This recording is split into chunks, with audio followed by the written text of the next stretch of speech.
સૂત્રાપાડા તાલુકાના પ્રશ્નાવાડા ગામે તુલસી વિવાહનું આયોજન કરવામાં આવ્યું હતું। સમસ્ત સનાતન હિન્દુ સમાજ દ્વારા તુલસી વિવાહનું આયોજન કરાયું, જે ઠાકોર મંદિરમાં શાલિગ્રામ ભગવાન વિષ્ણુનું બ્રાહ્મણોના મંત્રોચ્ચાર દ્વારા પૂજન અર્ચન કરવામાં આવ્યું હતું અને સાથે જ મંડપરોપણ વિધિ પણ કરવામાં આવી હતી।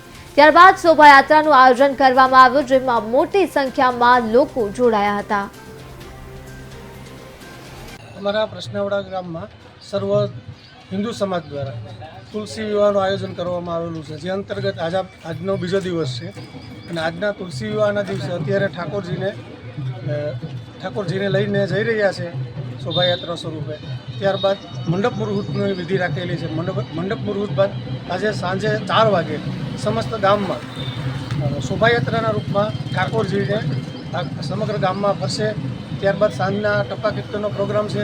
આ રીતના 3 દિવસના કાર્યક્રમ અંતર્ગત આજનો અમારો બીજા દિવસનો પ્રોગ્રામ છે, જેમાં સર્વ ધર્મપ્રેમી હિન્દુ સમાજના ભાઈઓ બહેનો ધામધૂમથી ભાગ લઈ રહ્યા છે અને ગામમાં ઉત્સાહનો માહોલ જોવા મળી રહ્યો છે।